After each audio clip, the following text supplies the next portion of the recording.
What's up, my fellow collectors? Jim here with another figure review. Let's check out this awesome SH Figuarts Ironman2 Mark V Hall of Armor set. This is my first SH Figuarts Ironman pickup. I do have another one on the way, but I went ahead and got this because you're paying like an extra 20-30 bucks for the armor set, so I figured out why not. Packaging is nice and big. We do have an image of the figure and the armor set on the front. Ironman 2, Marvel, Tamashii Nations and Bandai, all that fun stuff. Bottom of the box, you got the Ironman Mark V. Same thing on the top. On the one side, we have this awesome image of the figure. Very cool, a little SH Figuarts read up there. And on this side, we have another image of the figure. And then on the back, you do have a bunch of different pictures of the figure, the armor sets, how you can, connect them together. And then look at that. How cool would that be to have this big, huge armor set of all the different marks? That would be great. But yeah, that's the packaging. Let's go ahead and pop this thing open and take a closer look. Okay, and here he is out of the packaging along with all the accessories that we do get with this Iron Man set. Very cool. We get a bunch of different effects. So we get some Repulse blasts and some, rockets and stabilizers. We do get two small ones. And I mean, the effects are done nice in a nice translucent plastic. Get a little bit of like white frosting on the top. And it is kind of like a yellowish orangish kind of tint. It's not really like the best looking color, but I mean it works for what they do. We do get two bigger ones that do have a peg on the top, obviously for his feet, or I guess you could even technically put these in his hands if you wanted to. But nice sculpt on those. And then we get two like Repulse blast hands, and these have the hole for his hands. Very nice sculpt on that. A little bit of white, and again with the translucent plastic. We get a bunch of different hands. We do have the two fists that come on him. We have two open Repulse blast hands that do have pegs in them. And the pegs are kind of like angled up. But I mean, it still works. You can still, port one of those effects in there. And it does port in there and stay on there really good. Or you can put one of these effects on there as well. But it is kind of weird that they have that peg at such an angle. But I mean, it does work and does look good. A little bit tough to get the hand back off of it once you get it on there though.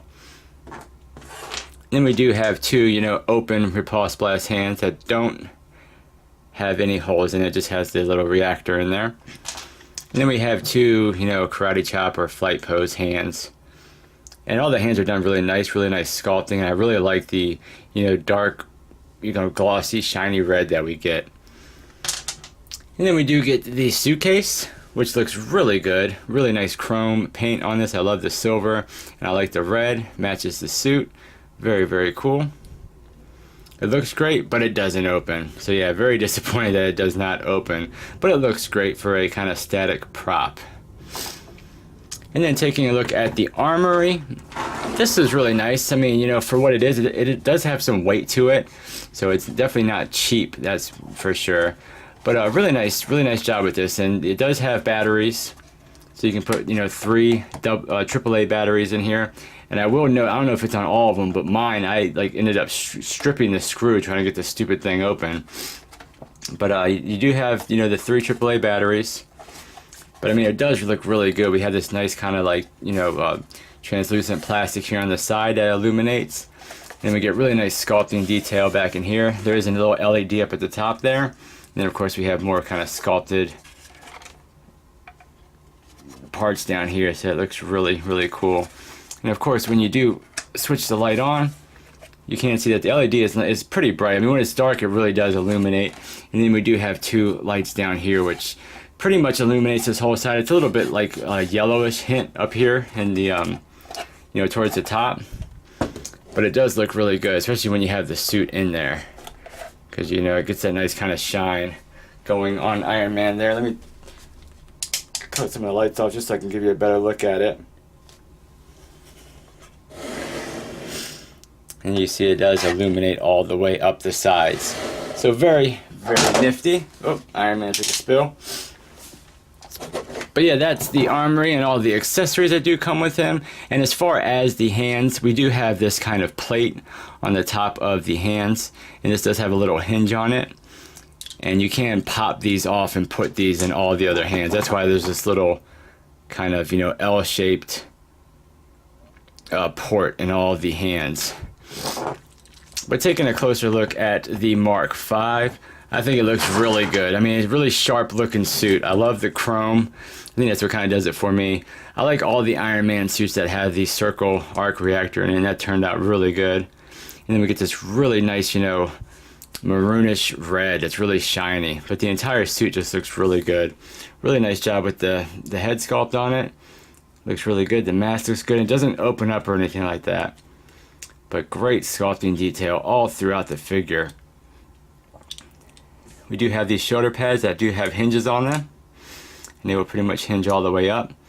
They will just hinge, that's it. They don't, like, you know, rotate or anything like that. But for the most part, it doesn't get in the way of articulation. But I just really like all the intricate, you know, details we have all throughout this armor. I guess when it comes to Ironman, you know, it's more or less just preference, because there's so many different marks to choose from. So it's more or less just which one tickles your fancy, you know. But I think, you know, really all the Ironman suits look cool in their own little way. But really nice job all over this figure with the sculpt. And I'm not sure, but I think these parts might be like die-cast metal, because he does have a little bit of weight to him. But the rest of him, I think, is plastic for the most part. But I do think this part at least is some kind of a thicker plastic or maybe die-cast metal. Now, as far as articulation, great movement. You get really nice movement with the head, because the head does have, you know, the double ball peg, and the neck does hinge as well. So you get really nice up, really nice down. You can even, like, you know, shift forward and back on the neck joint. So great movement with the head. Of course, you get, you know, rotation. You do get really nice side to side. So that's awesome. And of course, you do have, you know, the hinge on the shoulder pad, but then the arm itself will shift up and down. And then it'll hinge out really nice. And of course that will, you know, rotate all the way around.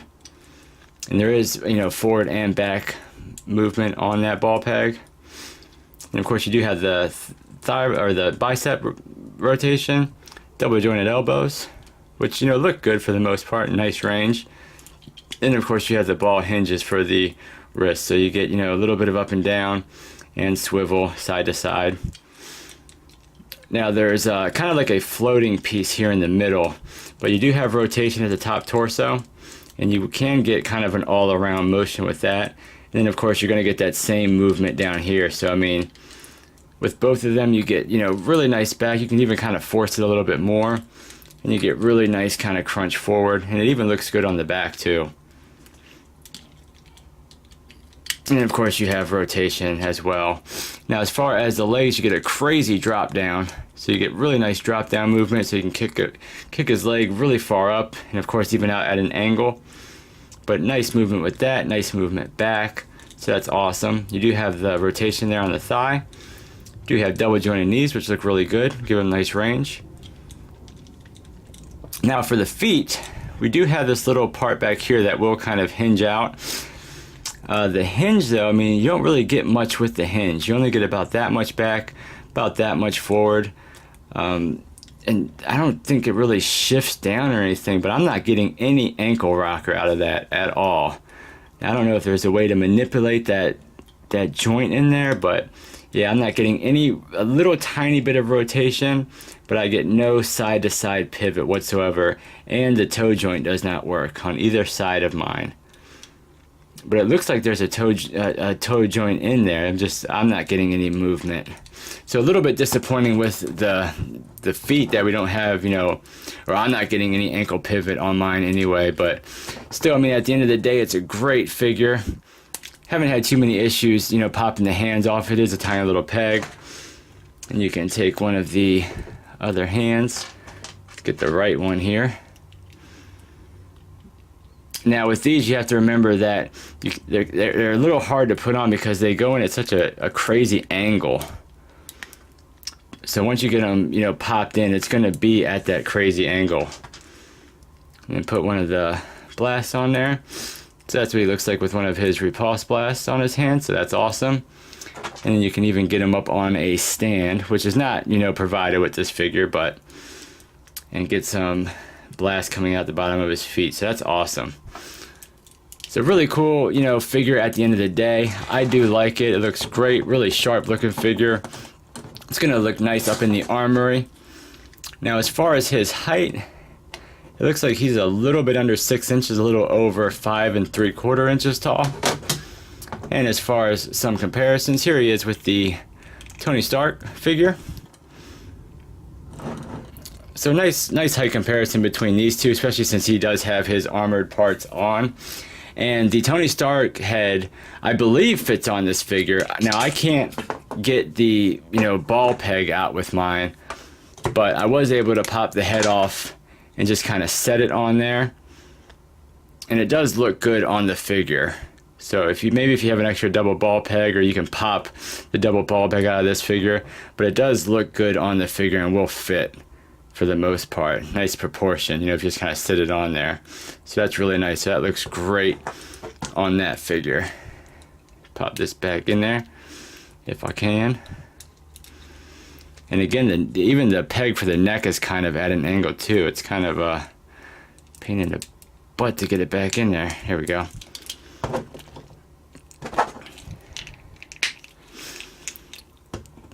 But yeah, I mean, of course, that's between two SH Figuarts. Great size there. And as far as the Marvel Legends, they're going to run a little bit more on the bigger side. SH Figuarts is always going to be a little bit shorter.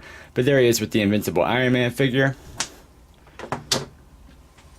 And just because I got him sitting here, here he is with a Diamond Select Ghostbusters figure, which is about a 7-inch figure. This is Louis Tully, who's a little bit on the shorter side, but as you can see, there's some comparisons there. But yeah, guys, that was a look at the SH Figuarts Ironman2 Mark V with Armory set. Great figure. I mean, at the end of the day, it's a really sharp looking Iron Man. It's going to look great up on the shelf. Comes with some pretty cool accessories. It is a little unfortunate that the suitcase does not open, but I mean, you can still get some cool poses with him holding it, or Tony Stark holding it. It does come with a bunch of cool effects. I'm a little bummed out that I'm not getting a lot of movement out of the feet, but I mean, really, at the end of the day, he's going to be more or less in the Armory or up on a flight stand in a cool flying pose. But that's the review, guys. Thank you so much for watching. Like, comment, and subscribe, and I'll catch you guys on the next figure review.